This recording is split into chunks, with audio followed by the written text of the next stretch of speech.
Des anciennes civilisations jusqu'à nos jours, en passant par l'époque médiévale, les théories conspirationnistes ont toujours existé. Théories selon lesquelles ceux qui nous gouvernent nous cachent d'importantes informations. Si les allégations varient, une question revient sans cesse. Que nous cache-t-il? Pourquoi le cache-t-il? Et où le cache-t-il? Les entrepôts secrets du gouvernement américain. Où sont-ils et quels secrets renferment-ils? Les lois fédérales ne s'appliquent pas à un lieu qui n'existe pas. Ce soir, nous allons mener l'enquête. Comment les gens entrent là-dedans? Une enquête qui va nous mener dans le monde entier à la recherche de réponses, en commençant par des personnes haut placées à Washington. Y a-t-il des bases militaires dont on ignore l'existence? Jusqu'à une base militaire abandonnée à Montauk, guidée par l'enquêteur Richard Dolan. On commence déjà à voir les perturbations. Nous survolerons la légendaire zone 51 dans le Nevada en compagnie du chercheur Glenn Campbell. Hélicoptère 966, vous êtes à 5 km d'une zone d'accès restreinte. Puis nous traverserons l'océan pour nous rendre dans ce qui sont sans doute les plus grandes archives sur Terre, le Vatican. On peut aller voir les archives maintenant? Notre enquête lèvera le voile sur de choquantes expériences secrètes menées par le gouvernement américain sur ses citoyens. Ces gens nous servaient de cobayes humains. Sur l'existence d'OVNI. Je ne pouvais pas leur dire ce que j'avais fait parce que c'était top secret. Des éléments découverts sur une base secrète pourraient prouver que le gouvernement américain nous cache la vérité sur les extraterrestres depuis des décennies. Ce n'est pas humain. C'est très étonnant. Je n'ai jamais rien vu de pareil. Nous rencontrerons des informateurs qui nous diront ce qui est caché et où. Il y a des milliers de tunnels souterrains. Et pour la première fois à la télévision, nous vous montrerons des images d'un extraterrestre qui aurait été dérobé dans la zone 51. Rejoignez-nous dans cette expédition pour découvrir la vérité sur ce que nous cachent les gouvernements.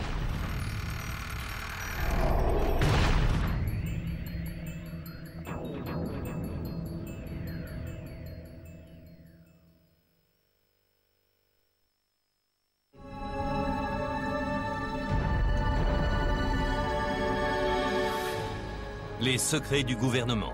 Voilà un concept couramment utilisé dans l'industrie cinématographique qui a toujours intrigué les populations. Cela peut paraître une idée saugrenue, mais nous savons qu'il existe dans le monde des lieux où les gouvernements cachent des informations. Des bases militaires, des archives gouvernementales, des bunkers souterrains. La plupart de ces endroits relèvent de la sécurité nationale, mais ces zones à l'accès limité ne cacheraient-elles pas d'autres secrets bien plus grands? Que font-ils à Fort Knox ou dans la zone 51? Pourquoi ne puis-je pas aller au Vatican voir ce qu'ils y font? Le simple fait de refuser l'accès de ces lieux aux gens comme vous et moi nous oblige à nous demander pourquoi ils le font et ce qui se passe dans ces lieux secrets ou durant ces réunions secrètes. Ces lieux dont nous ignorons parfois l'existence cachent-ils des informations que nous devrions connaître? C'est en tout cas l'avis de certains. Je pense qu'il existe un nombre important de lieux souterrains cachés à travers le monde. D'endroits comme l'entrepôt 13. Tout est compartimenté, enterré dans le plus grand secret. Je ne sais pas si cela concerne le contrôle de l'esprit ou les ovnis, ou peut-être des armes biologiques, ou je ne sais quoi encore. Mais le secret, c'est la règle, pas l'exception. Pour répondre à ces questions, nous débutons notre enquête à Washington, D.C. Afin de nous faire une idée sur l'ampleur du goût du gouvernement pour le secret, nous allons interroger John Podesta, ancien chef de cabinet du président Clinton, qui a longtemps plaidé pour une transparence totale du gouvernement. Le gouvernement est-il parfois allé trop loin en voulant à tout prix garder le secret sur certaines choses? Bien sûr, le gouvernement va parfois trop loin à vouloir garder le secret sur tout. Ce genre d'habitude à la peau dure. Il faut être vigilant et s'assurer que les citoyens disposent du maximum d'informations que nous pouvons leur donner. Pense-t-on que les Américains ne seraient pas capables d'entendre ces informations? Ceux qui classent ces informations pensent que les gens ne sont pas en mesure de les recevoir ou n'ont pas besoin de les connaître. Ça peut être très dangereux à long terme. Je pense que le public est capable d'entendre ces vérités. Y a-t-il beaucoup de choses que nous ignorons?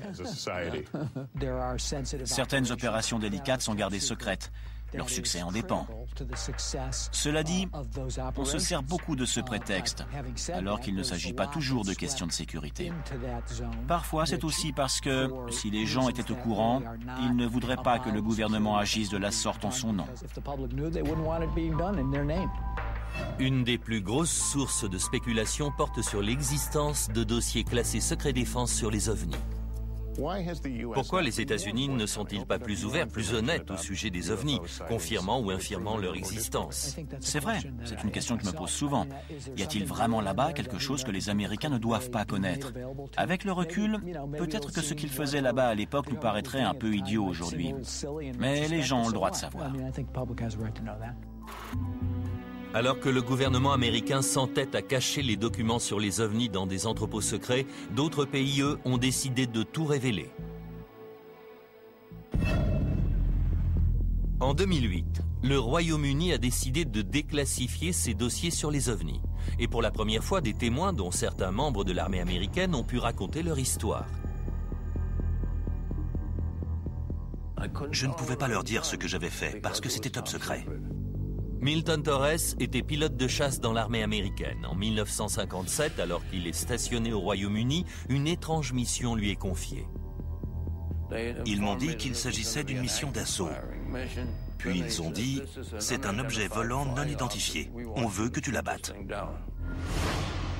Quand Milton Torres atteint les coordonnées transmises, une énorme forme apparaît sur son radar. Il faisait des manœuvres que je n'arrivais pas à suivre. Il s'arrêtait, puis repartait à angle droit. Je suis arrivé, et à 20 secondes du tir, il a disparu. Il a décollé à une vitesse comme 10 fois la vitesse du son. On n'a pas d'avion aussi rapide. J'ai eu peur pour ma vie. De retour à la base, Milton Torres reçut l'ordre de ne jamais révéler ce qu'il avait vu dans le ciel ce jour-là. Ils m'ont dit, cette mission a été classée secret défense. Vous ne devez en parler à personne. Ni à votre femme, ni à votre chef, à personne. En divulguant des informations confidentielles, vous risqueriez la prison. Milton Torres ne sait toujours pas ce qu'il a vu ce jour-là sur l'écran de son radar, mais il a des soupçons. Je ne crois pas que nous soyons seuls. Et celui qui a construit cette machine en savait bien plus que moi. Le gouvernement américain détiendrait-il dans ses dossiers secrets d'autres histoires comme celle de Milton Torres? Même au sein de la classe politique, certains pensent que oui. L'ancien gouverneur de l'Arizona, Fife Symington, qui a assisté au phénomène inexpliqué appelé les Lumières de Phénix, pense qu'il s'agissait d'extraterrestres que le gouvernement a voulu cacher. En 1997, j'ai vu un très grand vaisseau en forme de triangle naviguer silencieusement au nord de Phoenix. Nous voulons que le gouvernement arrête de nous faire croire que chaque phénomène a une explication rationnelle.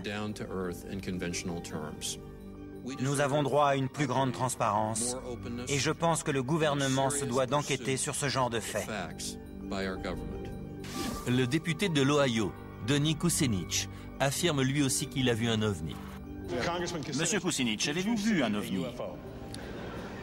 Oui, c'était un objet volant non identifié. J'ai vu quelque chose.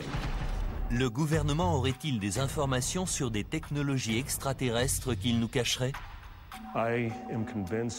Je suis convaincu que notre gouvernement détient des preuves physiques, des informations concernant l'existence d'ovnis.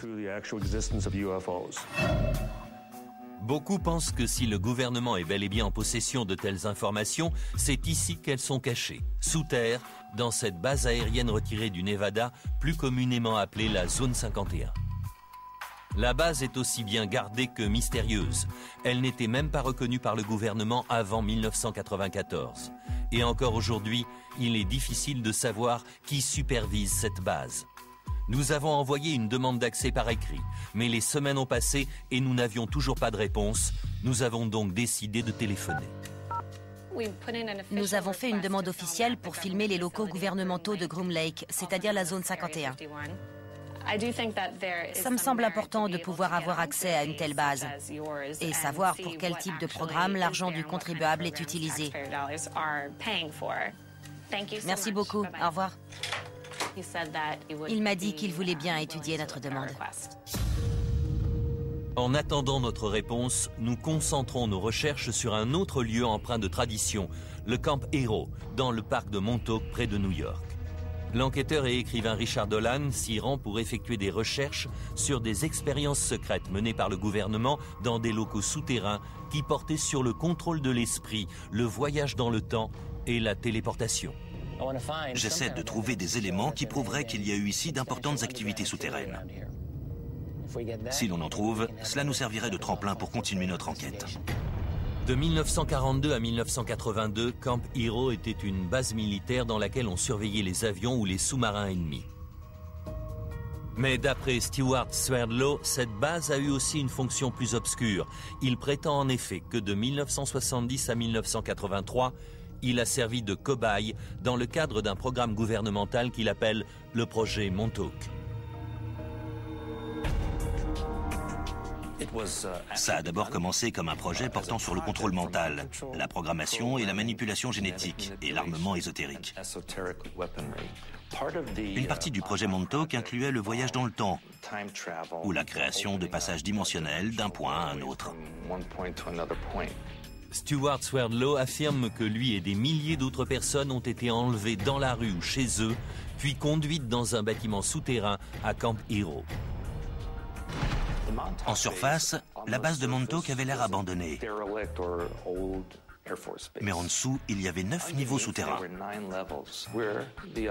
C'est là que les expériences avaient lieu. Il y avait des centres où les gens étaient séquestrés. Cela peut sembler exagéré, mais le fait que le gouvernement américain puisse mener des expériences secrètes sur ses citoyens ne l'est pas. Il a déjà par le passé caché à ses citoyens l'existence de tels programmes et dissimulé ou détruit les preuves. Comme l'étude médicale effectuée pendant 40 ans sur des Afro-Américains pauvres à Tuskegee en Alabama. L'étude consistait à ne pas les soigner contre la syphilis pour voir comment ils réagiraient. Et il ne s'agit là que de l'un des nombreux programmes secrets découverts avec le temps. Au plus fort de la guerre froide, on le sait aujourd'hui, l'armée américaine utilisait le peuple américain comme cobaye. Par exemple, en les exposant à des radiations dans des zones peuplées pour voir à quelle vitesse les radiations se diffuseraient. Ces expériences étaient menées sans le consentement des populations. On leur injectait du plutonium, qui est une des substances chimiques les plus toxiques que l'on connaisse. Ils ont même gazé le métro new-yorkais. Mais les programmes les plus choquants sont sans doute ceux qui ont été menés entre les années 50 et 70 et qui portaient sur le contrôle de l'esprit. Le plus tristement célèbre étant celui baptisé MK-Ultra. MK-Ultra était un projet top secret. Il consistait à déterminer si oui ou non il était possible de contrôler l'esprit des gens. L'armée et la CIA voulaient savoir si par le biais du LSD, qui est une drogue hallucinogène, il était possible de manipuler l'esprit des gens. Les conséquences ont été dramatiques, car on marchait en terre inconnue. Des gens sont devenus fous. Ils les ont complètement détruits. L'officier retraité Michael Bailey affirme avoir été un des sujets de ces tests militaires. Ils ont dit que ces tests étaient sans danger, qu'il ne fallait pas qu'on s'inquiète. Au milieu des années 70, l'officier Bailey a été affecté à l'arsenal d'Edgewood, dans le Maryland, après s'être porté volontaire pour ce qu'il croyait être un programme visant à tester les uniformes et l'équipement. Ils nous ont dit qu'on allait tester l'équipement pour les batailles du futur. Ça avait l'air excitant. Mais Michael Bailey affirme qu'au lieu de ça, lui et des centaines d'autres soldats se sont fait injecter du LSD et d'autres drogues très nocives ou ont été exposés à de dangereux gaz pour voir leur réaction. Nous nous sommes procuré cette vidéo d'entraînement tournée par l'armée et autrefois classée confidentielle. Elle montre certains des effets de cette expérience menée sur leurs propres hommes à Edgewood. 6h30 après l'exposition, le volontaire visiblement confus a eu besoin d'aide alors qu'il essayait de traverser un parcours d'obstacles.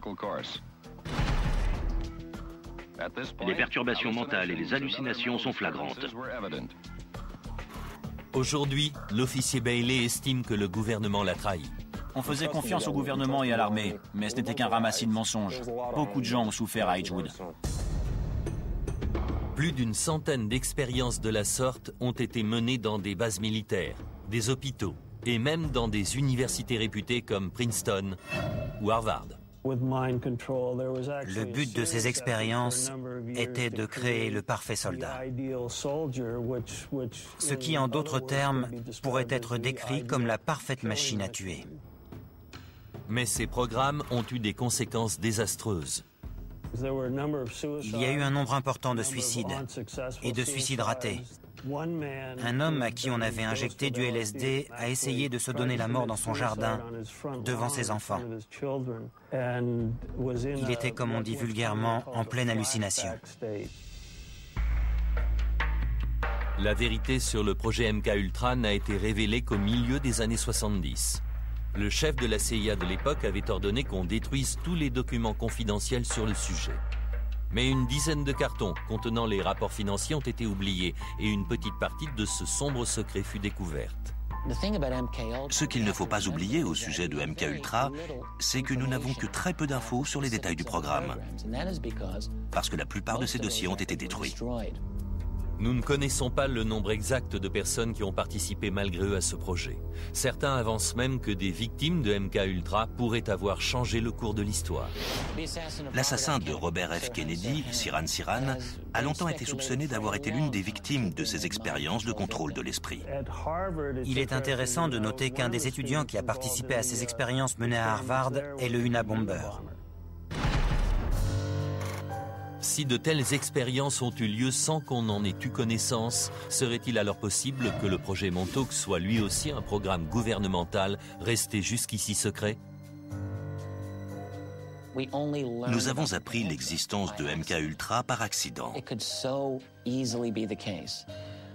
Si tous les dossiers avaient été détruits, MK-Ultra ne serait aujourd'hui encore qu'une rumeur.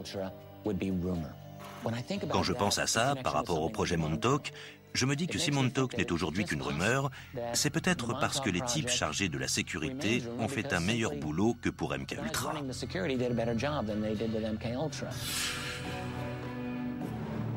Le gouvernement américain a-t-il mené des expériences secrètes dans les bunkers souterrains de cette ancienne base militaire?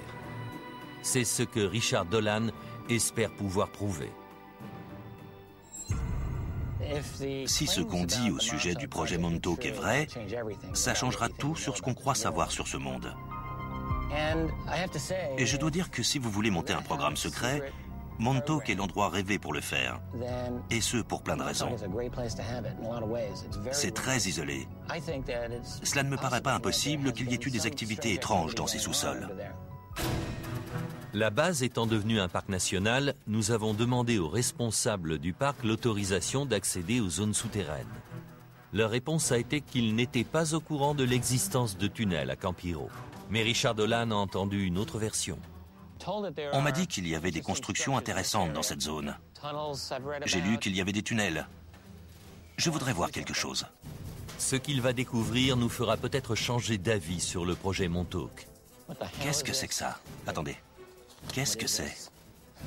Dans quelques instants, nous rejoindrons Richard Dolan à Montauk où nous emploierons les technologies les plus modernes pour explorer les sous-sols. Ça pourrait bien être une structure souterraine.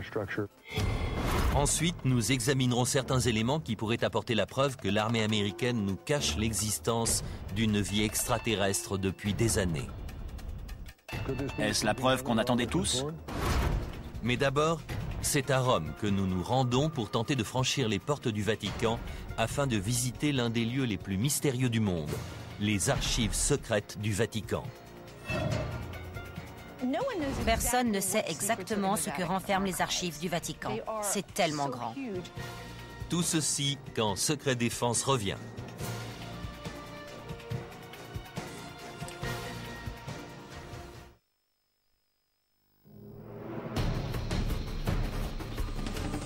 Notre enquête sur les secrets des gouvernements nous emmène à Rome, une ville qui abrite le plus petit État souverain du monde, mais aussi un des plus influents, le Vatican. C'est le siège de l'Église catholique et de son milliard de fidèles. Bien que son pouvoir ne s'étende que sur 44 hectares, son influence, elle, est mondiale. Le Vatican est un lieu fascinant parce que c'est la plus vieille organisation encore existante aujourd'hui sur Terre. On peut remonter jusqu'à 2000 ans en arrière. De nombreux documents attestent de l'influence du Vatican à travers les époques. Et son rôle, notamment dans le domaine des arts, est fièrement exposé. C'est un des plus grands, si ce n'est le plus grand dépositaire de l'art, de l'histoire, de la tradition, de la théologie et des documents écrits. C'est un vrai trésor. Derrière moi se trouvent les murs sacrés du Vatican et à l'intérieur ses archives secrètes. 80 km d'étagères contenant des milliers de documents. Il s'agit sans doute des archives les plus riches de l'histoire du monde. Et pourtant, elles sont interdites à la plupart d'entre nous. Pendant des années, des universitaires et des citoyens se sont demandé ce qu'elles recelaient. Le Vatican cacherait-il d'importants secrets ? Personne ne sait exactement ce qu'il y a dans les archives du Vatican. C'est tellement grand. Et les universitaires n'ont qu'un accès partiel à ces archives. On n'en connaîtra jamais l'intégralité. Le secret qui règne autour de ces archives a éveillé l'intérêt des universitaires, des écrivains et même d'Hollywood. Le roman et le film Da Vinci Code avancent une hypothèse selon laquelle l'Église nous cacherait la vérité sur la lignée de Jésus-Christ.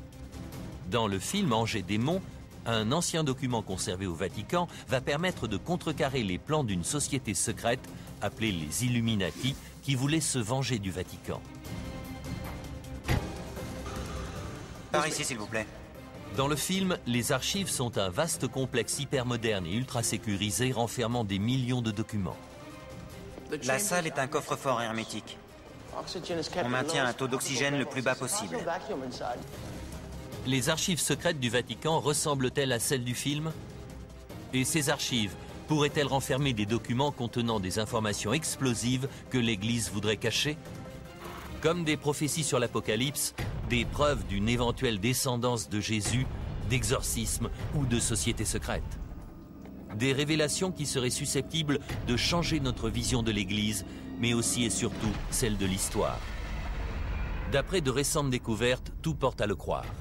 L'archiviste du Vatican, Barbara Frale, a découvert un document qui apporte un jour nouveau sur le rôle du pape dans l'exécution des chevaliers légendaires de l'ordre du Temple. Beaucoup de gens pensent que c'est le pape Clément V qui a demandé une enquête sur les Templiers et qui les a désavoués, causant ainsi leur perte. Vous avez trouvé un document. Que nous apprend-il sur cette histoire? En 2001, nous avons retrouvé dans les archives secrètes du Vatican un parchemin original du pape Clément V, dans lequel il demande une audience à huis clos pour les maîtres de l'ordre du Temple, et durant laquelle il va les absoudre car il était convaincu qu'ils n'étaient pas hérétiques. Nous savons aujourd'hui que l'Église n'a jamais condamné l'ordre du Temple, et que c'est un acte de violence abusif du roi Philippe le Bel qui est à l'origine de la chute de l'ordre. Mal archivé il y a des centaines d'années, ce document n'avait jamais été découvert.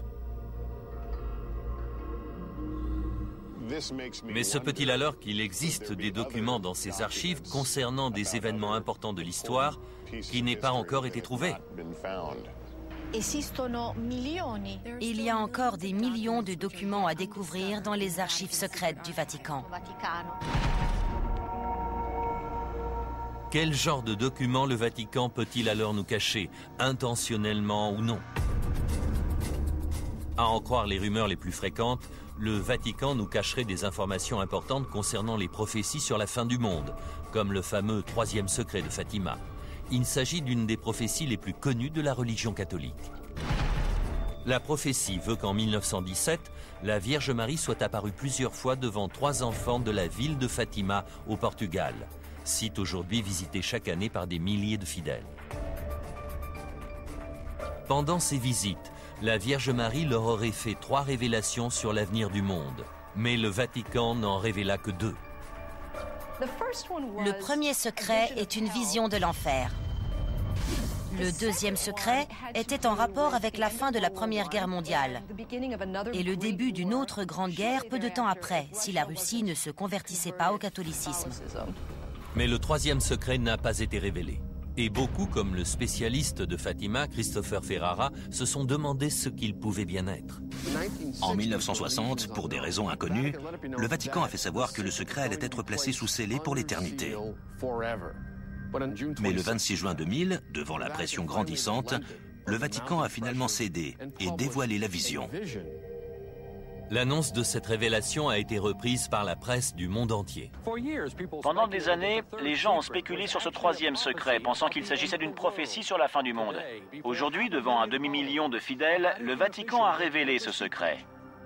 La vision montrait un évêque vêtu de blanc, abattu de plusieurs balles.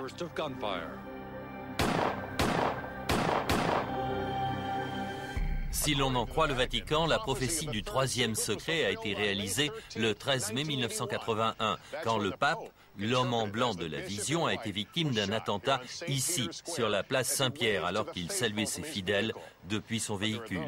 Mais certains pensent que le troisième secret de Fatima se trouve toujours à l'intérieur du Vatican et que ce qu'il contient est encore plus troublant. Un secret au sujet d'une crise mondiale. Le secret parlerait en fait d'une crise au sein de l'Église et d'un scénario apocalyptique qui aurait des conséquences terribles pour la Terre entière. Nous avons reçu l'autorisation exceptionnelle de visiter les archives avec nos caméras pour voir ce qu'elles renferment. Le premier document que l'on nous montre est exposé dans le bureau du directeur et il illustre parfaitement la richesse historique de ce qui est archivé ici. Expliquez-moi ce qu'est ce document. Il s'agit d'une lettre adressée au pape Clément V par les membres du Parlement anglais, dans laquelle il demande au pape de prononcer l'annulation du mariage entre Henri VIII et Catherine d'Aragon. C'est ce qui a conduit à la séparation entre l'Église catholique et l'Église anglicane. Absolument. Mais les documents ne sont pas tous exposés ainsi. La plupart sont conservés dans le bâtiment principal des archives. Luca Carboni, le secrétaire général des archives, a accepté de nous emmener pour une visite guidée. On peut aller voir les archives maintenant? On va aller voir le stockage des archives. Là où elles sont stockées. Tout à fait.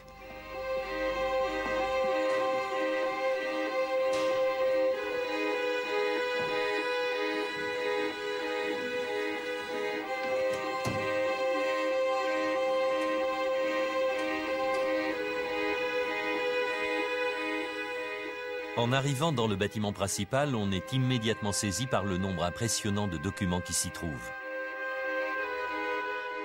Nous nous trouvons au cœur de l'histoire de la religion catholique, mais il y a là aussi une partie importante de l'histoire du monde, n'est-ce pas? Les archives du Vatican sont très précieuses, car nous disposons d'une chronologie continue depuis plus de 800 ans, depuis 1198 jusqu'à nos jours. Des documents aussi variés que les arbres généalogiques des familles médiévales ou les lettres du brillant astronome Galilée, qui s'est souvent battu avec l'Église à son époque, sont entreposés sur ces étagères. Vous avez des correspondances de Galilée? Nous avons une lettre de Galilée à un cardinal. C'est la signature de Galilée. La signature de Galilée à Florence, le 18 décembre 1628. Il y a tellement de choses ici. Pourrait-il y avoir des documents que même les archivistes ne connaîtraient pas? Oui. Chaque jour, on découvre quelque chose de nouveau ou quelque chose d'intéressant. Ici, ce sont des archives secrètes. Oui. Secrète veut dire privé.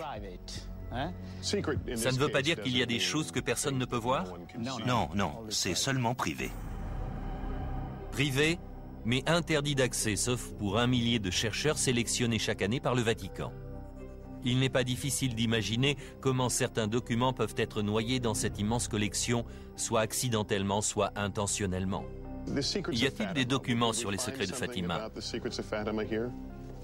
Non, ce n'est pas ici.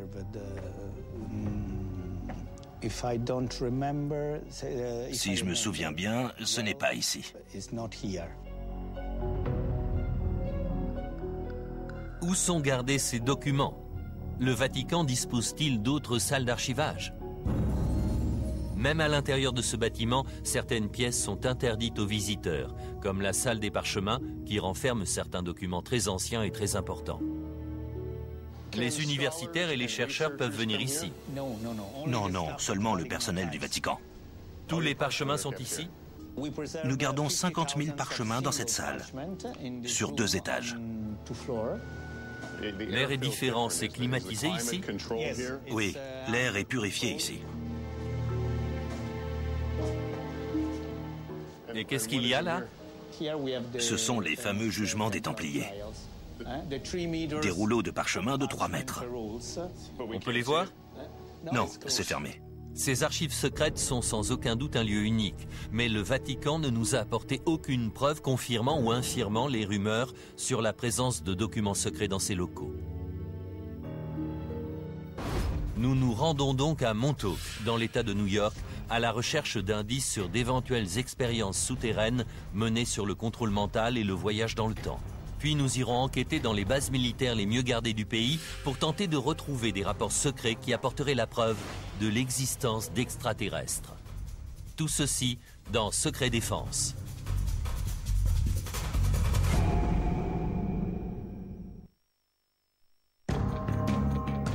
Notre enquête pour tenter de découvrir les secrets que nous cachent les gouvernements continue et nous conduit maintenant dans le parc de Camp Hero, à Montauk, dans l'État de New York. Nous allons enquêter sur des témoignages concernant ce qu'on appelle le projet Montauk.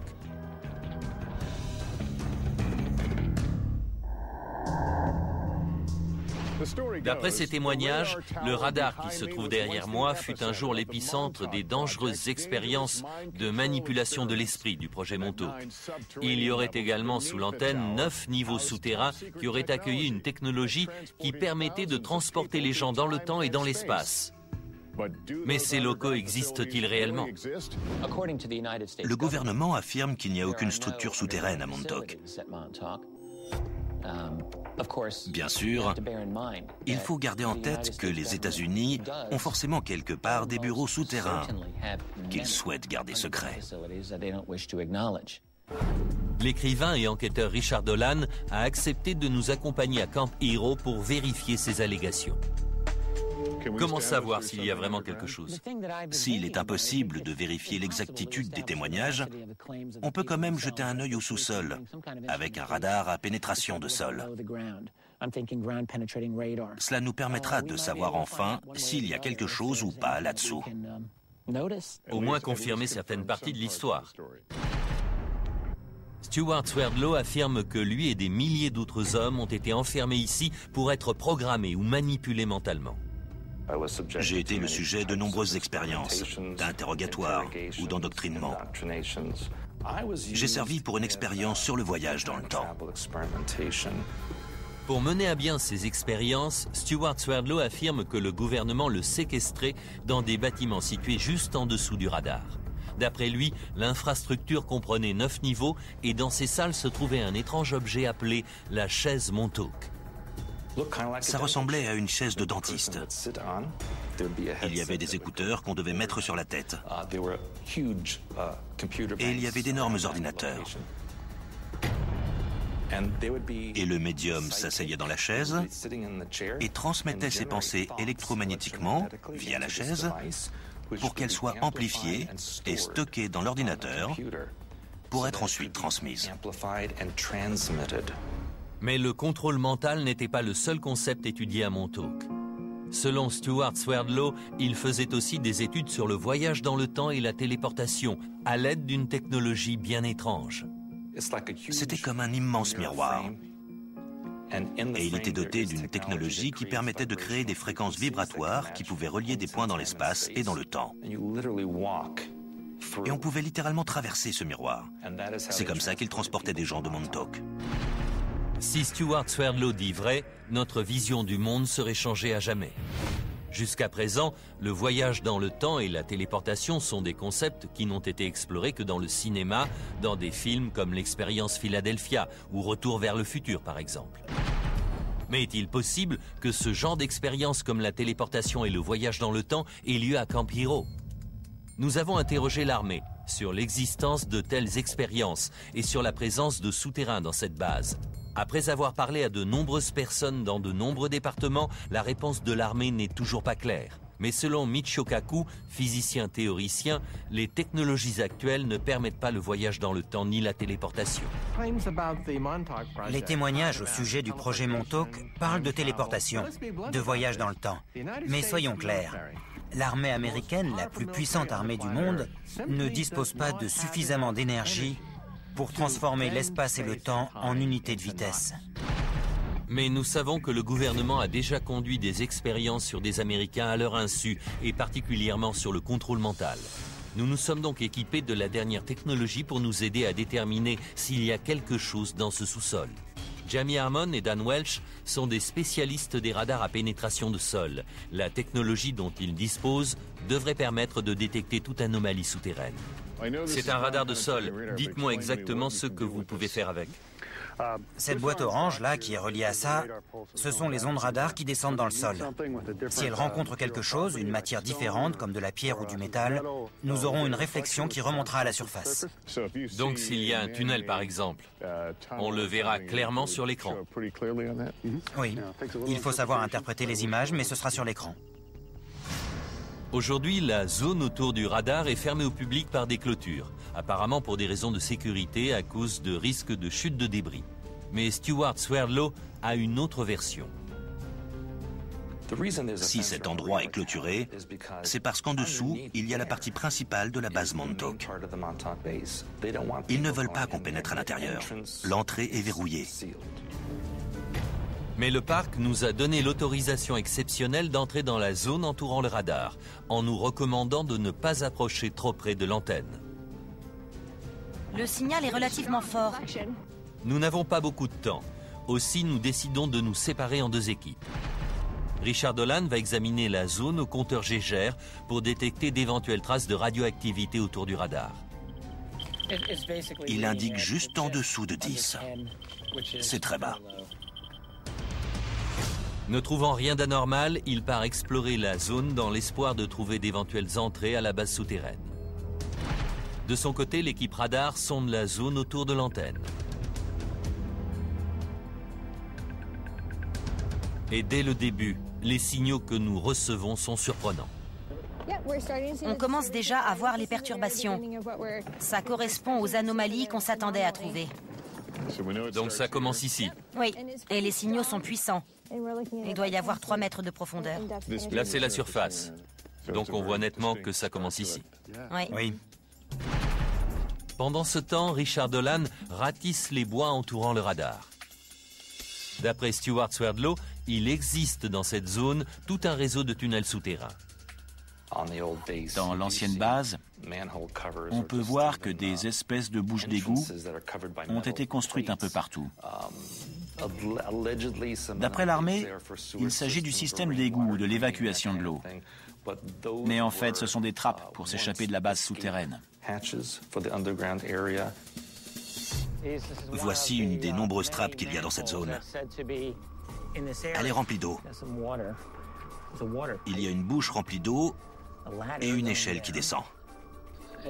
On dirait que ça déborde. Ça a l'air condamné. Oh, je sens que je vais regretter ce que je suis en train de faire. Je voudrais voir si c'est profond. Ça a pu être conçu pour évacuer l'eau. Ils utilisaient peut-être beaucoup d'eau. Pourquoi mettre une échelle dans une bouche d'évacuation d'eau? Richard Dolan trouve plusieurs trappes comme celle-ci, mais elles ne descendent qu'à 2 mètres sous terre. Il nous rejoint donc. Et les résultats sont très intéressants. On a effectué plusieurs passages dans cette zone et il semblerait qu'à peu près à 3 mètres de profondeur, on ait quelque chose d'intéressant. Est-ce qu'on voit aussi que c'est plat? Oui. La surface est plate. Alors, étant donné la topographie du lieu, de cette colline, vu la pente, s'il y a quelque chose de plat, je dirais que c'est l'œuvre de l'homme. En d'autres termes, ce pourrait être le toit de quelque chose qui descendrait encore plus bas? Absolument. Ce pourrait être le toit d'une chambre souterraine. C'est ce qu'on a de plus convaincant pour l'instant. C'est typique du mystère qui entoure Montauk. Parce que ça nous donne un peu de quelque chose, mais pas assez pour être sûr. Voilà ce qu'on a. C'est à 3 mètres sous terre. Mais s'il y a 9 niveaux, là, on ne peut voir que le toit du premier niveau. C'est ça. Donc on ne peut pas savoir ce qu'il y a après ça.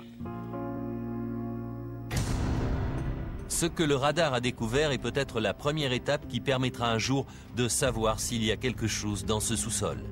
Mais sans l'accord des autorités pour creuser, impossible d'en avoir la certitude. Mais notre enquête ne s'arrête pas là pour autant. Il nous reste encore un endroit où chercher des preuves d'une base souterraine dans la région. Les tunnels qui avaient été construits entre la ville et le manoir de Montauk existent toujours. Les tunnels partent du manoir et vont jusqu'à la base. Nous sommes au manoir de Montauk, un vieil hôtel construit en 1927, pour voir si ces tunnels existent et s'ils mènent à Campiro, 8 km plus loin. Où sommes-nous? Ce sont les tunnels d'accès, les fondations du manoir Montauk. Ouais. Ils ont été construits en 1927.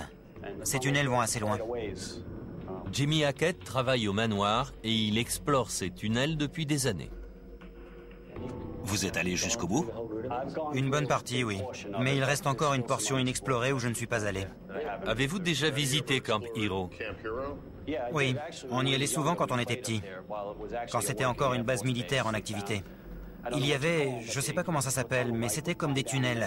On descendait par des échelles en métal dans ces tunnels carrés. Attendez, vous parlez des trappes? Non. Elles sont différentes? Oui, ce sont des plaques de ciment carré avec des couvercles en métal.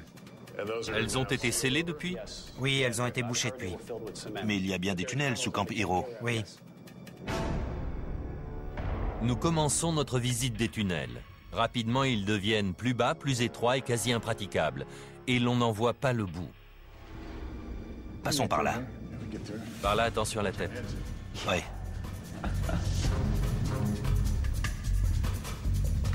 C'est sans fin. Ouais, c'est vrai.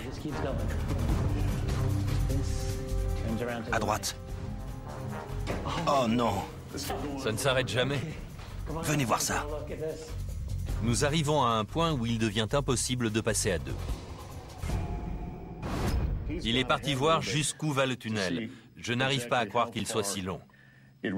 On n'arrive pas à comprendre pourquoi on a construit un tunnel aussi long et étroit sous ce bâtiment. Richard? Je reviens. Je n'ai pas réussi à trouver la fin du tunnel. J'arrive. Il est très très long. Et il y a un bout qui finit en cul-de-sac. Mais il y a des embranchements qui vont dans plusieurs directions. On peut facilement se perdre là-dedans. Je crois qu'on va devoir s'arrêter là. Ouais, je crois bien. Ces tunnels qui semblent interminables ajoutent une couche de mystère au projet Montauk et perpétuent la légende. Nous ne découvrirons peut-être jamais la vérité sur le projet Montauk ou sur ce qu'il a pu se passer à Camp Hero.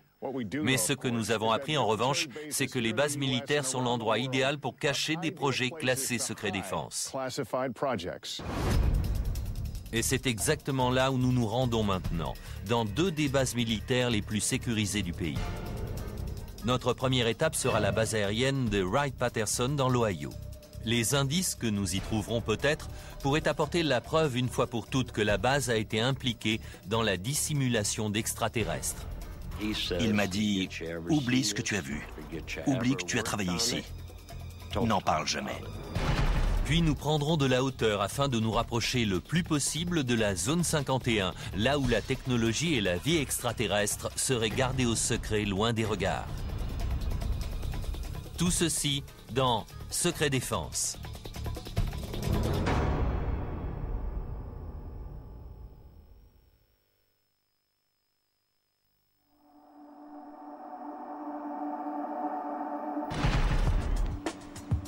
Notre enquête pour tenter de découvrir les secrets que les gouvernements nous cachent nous emmène à travers le monde. Nous sommes allés à Montauk dans l'État de New York pour tenter d'en savoir plus sur des expériences de voyage dans le temps et de manipulation de l'esprit. Nous avons traversé l'océan Atlantique pour chercher dans les archives secrètes du Vatican les réponses aux mystères les plus anciens.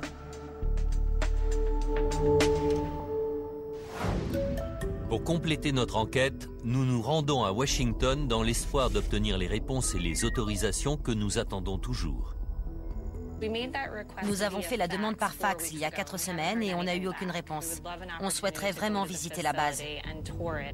Nous avons appelé l'armée pendant des semaines pour demander l'autorisation de pénétrer dans l'enceinte de la base aérienne de Wright-Patterson et dans ce qui est sûrement la base militaire la mieux gardée du pays, la légendaire Zone 51. Ah, vous n'avez jamais autorisé de visite? Après avoir appelé de nombreuses agences gouvernementales, nous avons finalement en ligne un représentant de l'armée qui accepte de réexaminer notre demande. Merci beaucoup, c'est très gentil. La réticence du gouvernement à nous laisser visiter ces bases militaires ne fait qu'attiser notre curiosité. Ces bases pourraient-elles en fait cacher autre chose? John Podesta, qui travaille à Washington, affirme que cette idée de base secrète est un mythe. Cet endroit depuis lequel les informations confidentielles seraient distribuées à tout le pays et au monde entier n'existe pas.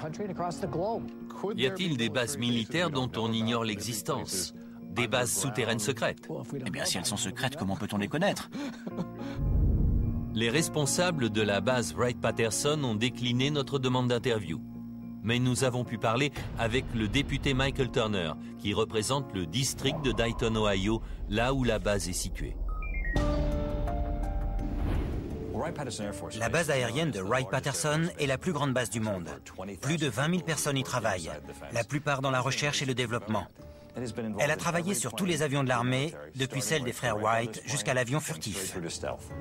Michael Turner reconnaît que les recherches qui y sont menées contribuent au développement de théories qui veulent que des technologies extraterrestres y soient enfermées.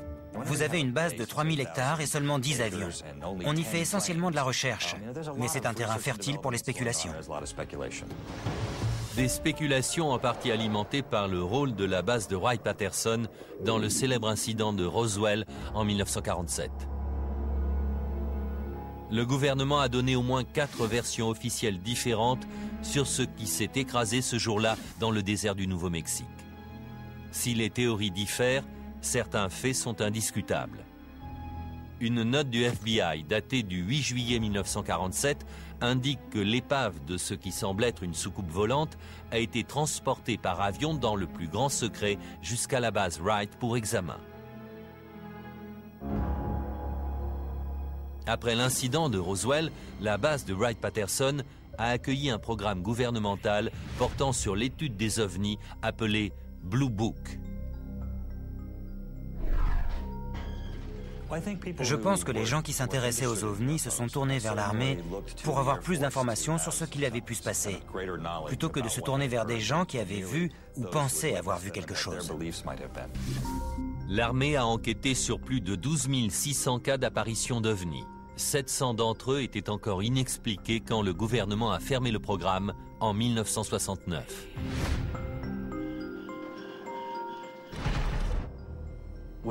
Quand on entend la position actuelle des autorités sur les ovnis, on dirait qu'ils ont fait leurs valises et qu'ils sont rentrés chez eux. Je pense sincèrement que l'armée a loupé le coche sur ce coup. Qu'y a-t-il de mal à dépenser une partie de l'argent du contribuable pour enquêter sur ces événements?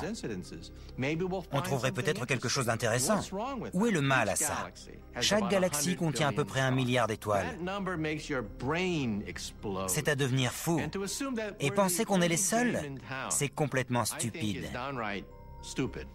Les vrais cas compliqués allaient directement en haut lieu. Ils ne restaient pas à Blue Book. Mais où ils allaient, on ne le saura jamais. Le capitaine Robert Collins, aujourd'hui à la retraite, a passé 22 ans dans l'armée, dont 6 à Wright-Patterson. J'avais un accès aux informations classées top secrètes. Si Robert Collins, qui a pris sa retraite avec les honneurs en 1988, témoigne aujourd'hui, c'est parce qu'il veut que l'armée cesse de couvrir les recherches secrètes sur les ovnis qui ont d'après lui été menées sur la base pendant des décennies. Ça comprend tous les programmes secrets de l'armée, y compris tous ceux concernant la technologie extraterrestre, qui sont super secrets. De nombreux témoins soutiennent l'action de Robert Collins et affirment avoir eu accès à des preuves extraterrestres sur la base. D'après un rapport, les responsables auraient révélé l'existence du vaisseau de Roswell à un groupe d'élite qui aurait été envoyé en mission sur place. C'était des colonels, des généraux. Ils avaient été formés au lobbying, à l'espionnage. Il connaissait parfaitement nos technologies et il pouvait les manipuler,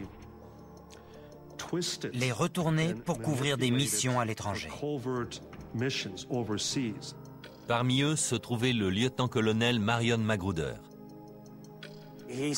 Il a dit qu'il devait décider de rendre public ou non quelque chose qui s'était passé récemment. Pilote de chasse pendant la Seconde Guerre mondiale, Marion Magruder, appelé Black Mac, connaissait bien les opérations militaires. Mais cette mission était très spéciale, tellement secrète qu'il n'en parlait à sa famille que 50 ans plus tard, sur son lit de mort. Il a dit « Je vais t'avouer une chose, nous ne sommes pas seuls. » Marion Magruder raconte alors son incroyable rencontre avec un extraterrestre. Il éprouvait de la sympathie pour lui. Il a dit qu'il avait plus l'air d'un humain que d'un extraterrestre. Mais il avait une plus grosse tête, des plus grands yeux et des longs bras fins et des petites jambes. Et d'après mon père, il avait l'air très triste.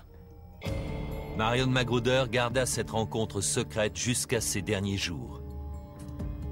Mon père disait, on l'a tué à cause des expériences et tout ça. Ça l'a beaucoup affecté. Ses souvenirs n'étaient peut-être pas la seule chose qui le hantait. Des gens venaient souvent lui rendre visite pour parler de ça. Et même si je ne saurais jamais qui étaient ces gens, je sais qu'ils voulaient s'assurer que le secret était bien gardé. L'armée nous a renvoyé à son communiqué de 1985 qui répondait aux rumeurs insistantes sur des ovnis. Il y est écrit que il n'y a pas et il n'y a jamais eu de visiteurs ou d'équipements extraterrestres sur la base de Wright-Patterson. Mais au fil des ans, les questions et les suspicions demeurent, alimentées par les témoignages d'anciens militaires, dont celui de Robert Collins, qui affirme que des bâtiments souterrains ont été construits de manière stratégique sous la base. Vous ne les trouverez jamais, sauf si vous savez où chercher. Dans un instant, nous examinerons des témoignages au sujet d'un labyrinthe complexe construit sous la base de Wright-Patterson. Puis nous étudierons des preuves physiques qui pourraient confirmer que le gouvernement nous cache des informations sur la vie extraterrestre. Je suis trop vieux pour me soucier de ma réputation. Puis nous nous rendrons dans le désert du Nevada pour une enquête exclusive dans la zone 51. Si les gens savaient ce qui s'est passé dans la zone 51, ils voudraient brûler l'endroit. Tout ceci dans la suite de Secret Défense.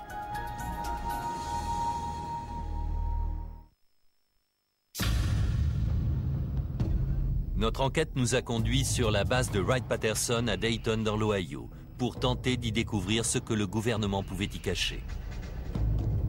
Cette base est-elle l'épicentre d'un complot gouvernemental qui vise à dissimuler les preuves de l'existence d'extraterrestres? C'est en tout cas l'avis de nombreux chercheurs. Ils ont des preuves physiques même. À ce jour, tout indique que cela se trouve à Wright-Patterson.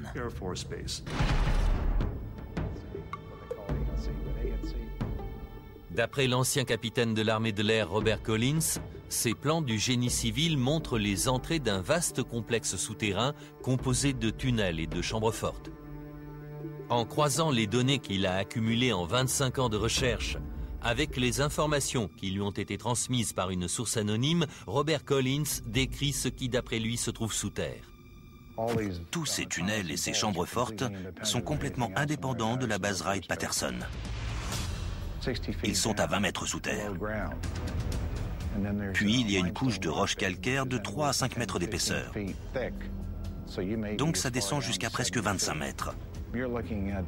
Et ça fait à peu près 200 mètres de long.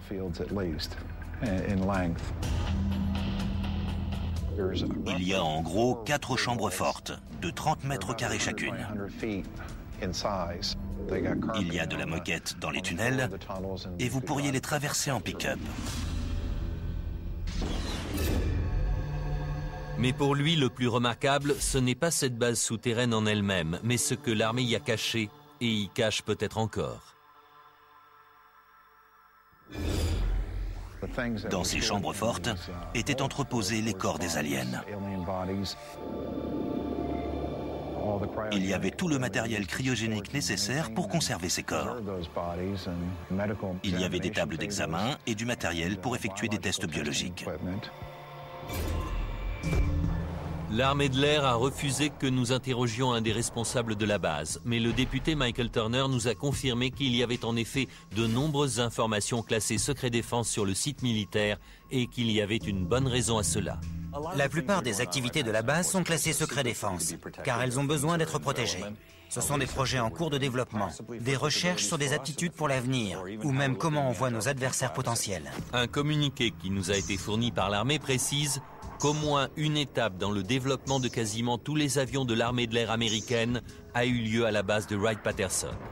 Il travaille sur le développement d'un matériau qui peut détecter et réparer tout seul ces fissures, ainsi que sur des avions de la taille d'insectes ou d'oiseaux qui seraient capables de voler en groupe.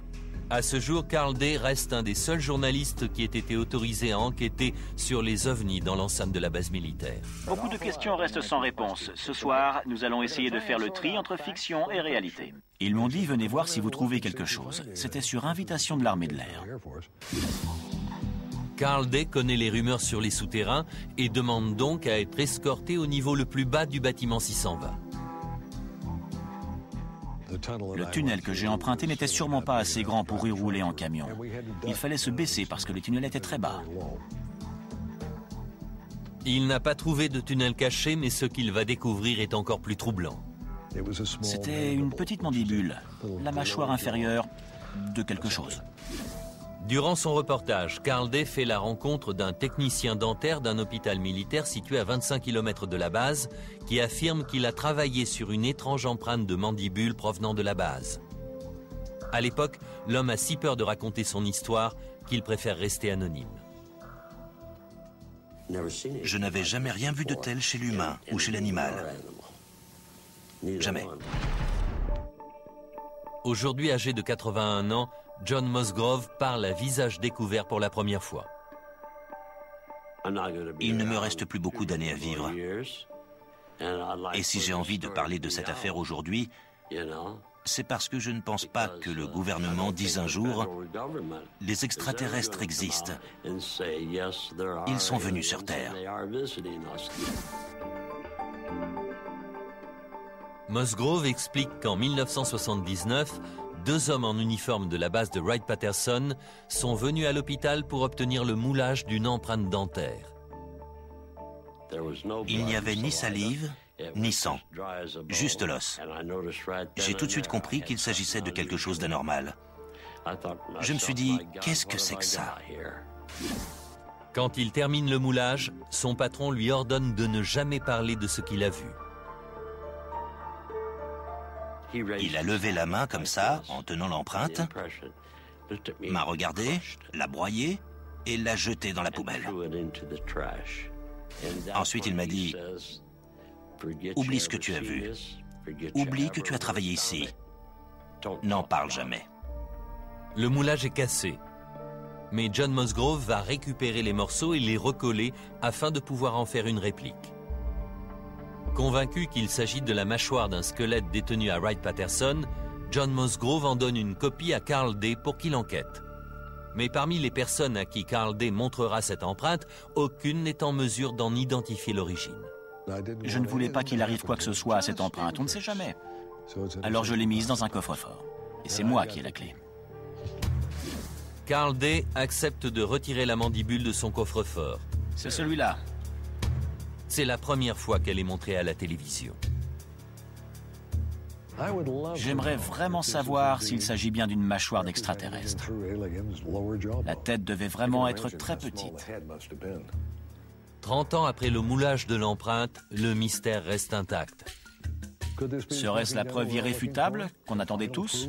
La preuve qu'il y a bien des extraterrestres sur Terre? Ça prouve une chose. Il y a autre chose en plus des humains et des animaux. Dans un instant, nous essaierons de savoir si cette mandibule détient le secret de la vie extraterrestre. Une anthropologiste dentaire nous donnera son avis. Mais d'abord, nous irons dans le désert du Nevada. On se demande ce qu'il peut y avoir de si secret pour qu'il tue. Enfin, nous examinerons une vidéo exclusive qui pourrait révéler ce qui se passe derrière les grilles de la base militaire la plus sécurisée des États-Unis. Dans un instant, Secret Défense.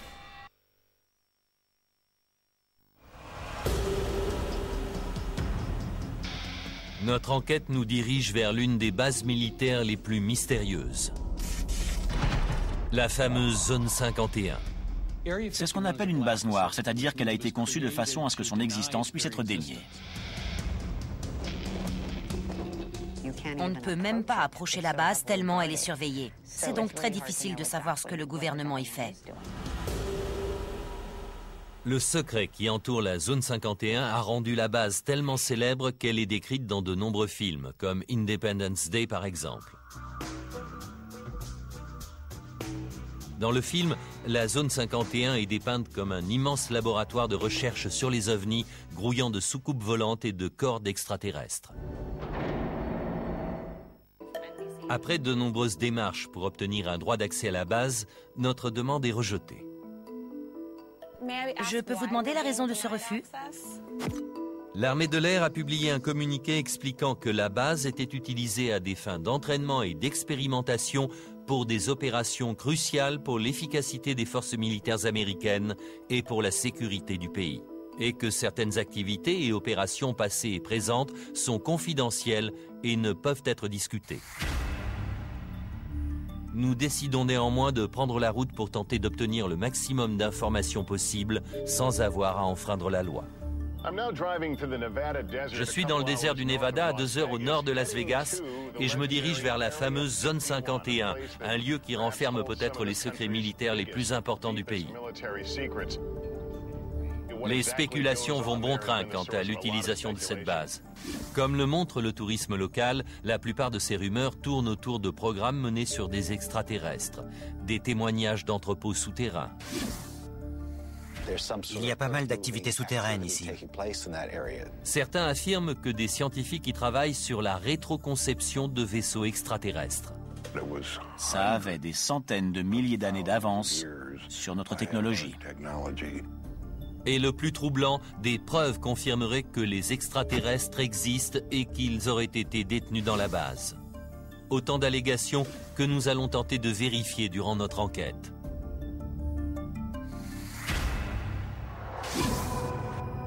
Depuis sa construction en 1955, la Zone 51 a toujours été entourée de mystères. Conçue comme un site d'entraînement pour les avions espions U-2, son rôle consistait à abriter les projets militaires secrets. La principale préoccupation de la base, c'était de préserver le secret. Puis, le secret est devenu sa mission principale.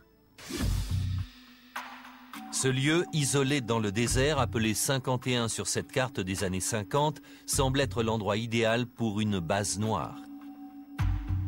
Mais au fur et à mesure que l'infrastructure et l'activité grandissent, des informations ont commencé à filtrer. L'avion espion U-2, le SR-71, les avions furtifs, tous ont été testés ici. Et toute l'activité aérienne qu'on peut voir du sol indique que cette base sert à tester les avions.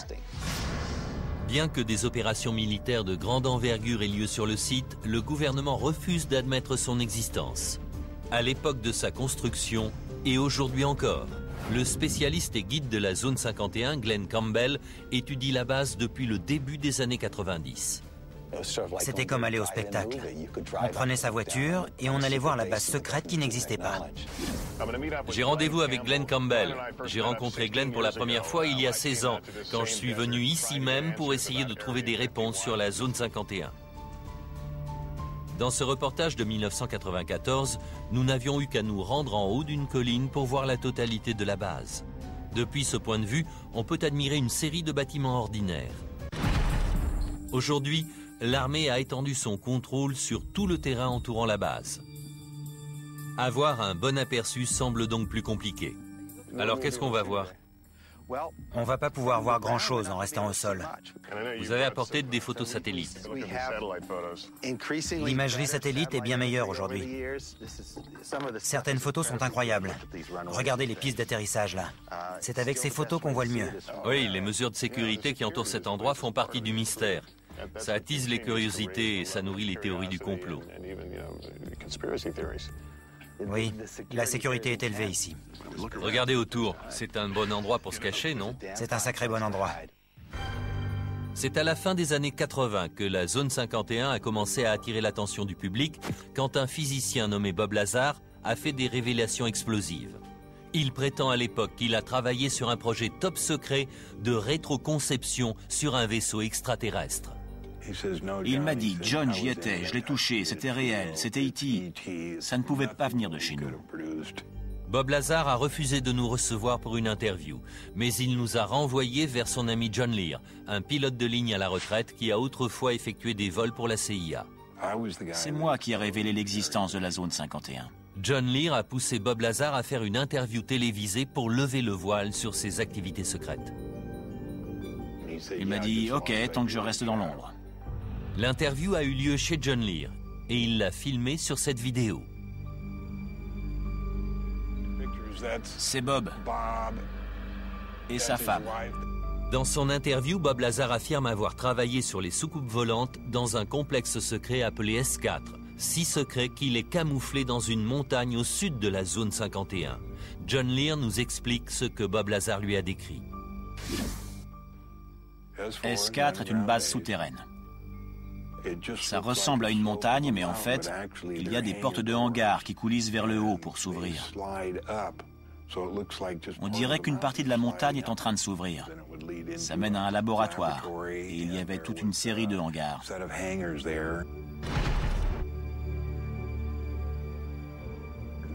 Il y avait 9 hangars en tout, et dans chaque hangar, il y avait un vaisseau extraterrestre. Et ils étaient tous différents.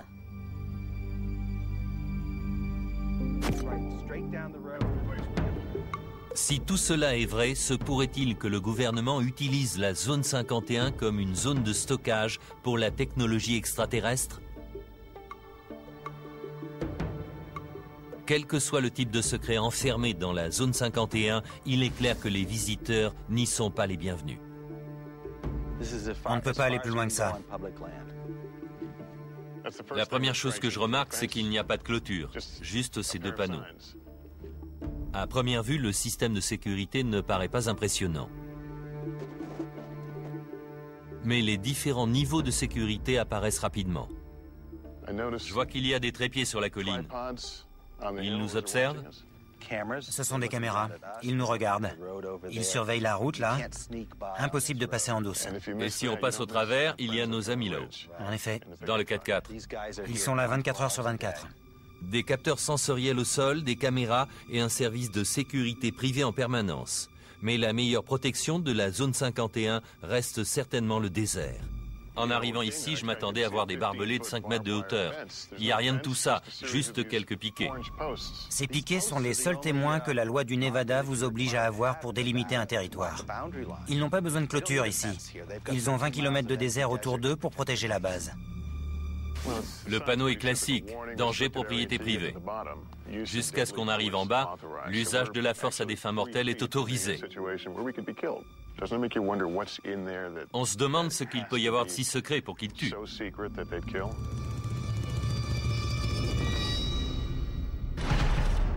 Des visiteurs extraterrestres pourraient-ils être retenus dans la zone 51 ?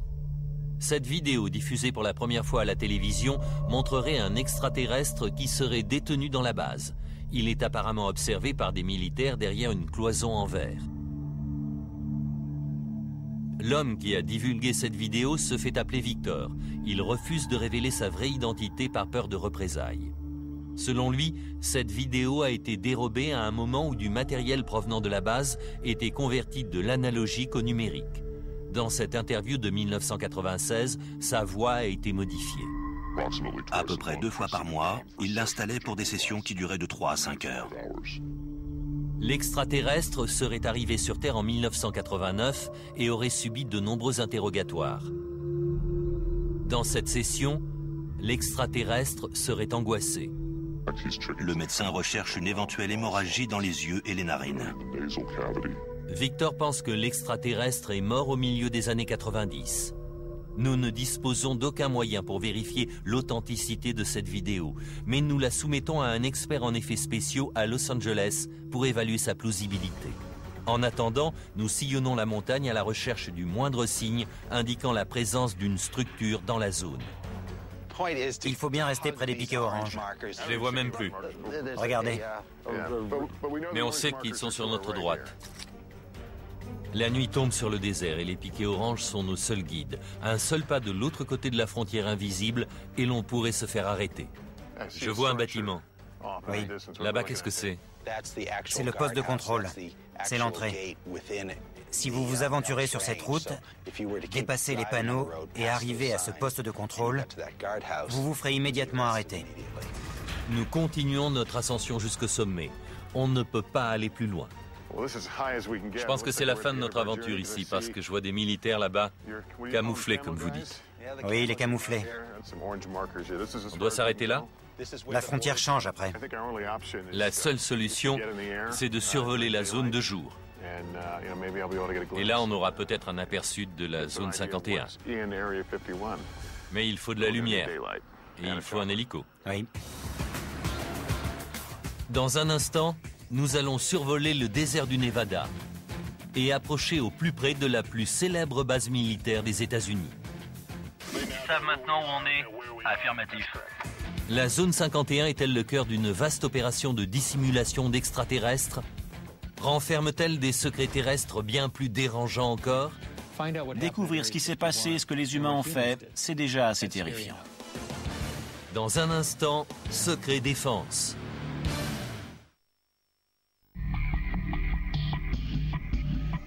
Les seules personnes qui savent ce qui se passe réellement dans la zone 51, ce sont les employés. Et leur identité jusqu'au personnel d'entretien est tenue secrète. Selon nos sources, ce bus blanc aux vitres teintées transporte tous les jours les employés des environs jusqu'à la zone 51. Ceux qui ne viennent bus font le trajet aller-retour dans un avion banalisé spécialement affrété pour eux. Ils viennent tous les matins de Las Vegas dans des avions privés appelés Janet sur les fréquences radio. Cette vidéo de surveillance montre des employés qui rentrent de la zone 51 dans ce 737 privé. Ces avions n'ont pas de nom de compagnie. Ils ont juste une bande rouge sur le côté. Travailler à la base signifie accepter d'adopter un style de vie secret. On ne peut même pas dire qu'on travaille là. Jonathan Turley est un avocat spécialisé dans les procès impliquant la sécurité du territoire. Il découvre la zone 51 en 1994 quand il est contacté par des employés gravement malades. En gros, on leur a dit de mourir en silence. Ils n'étaient pas censés parler à un avocat ni à un docteur. Bien qu'ils aient signé des accords de confidentialité, certains employés racontent à Turley qu'ils ont été exposés à des matériaux toxiques sur la base. Parmi eux se trouvait le métallurgiste Robert Frost. Il ne pouvait pas dire au docteur sur quoi il travaillait ou ce à quoi il avait pu être exposé. Il aurait pu aller en prison pour ça. En 1994, nous avions interviewé la veuve de Robert Frost, Hélène. Elle nous avait parlé du premier jour où son mari était revenu avec d'étranges symptômes. Il est entré en hurlant. Je l'ai regardé, son visage était rouge vif et toute sa peau pelait complètement. Jonathan Turley intente un procès contre l'armée, l'accusant de négligence caractérisée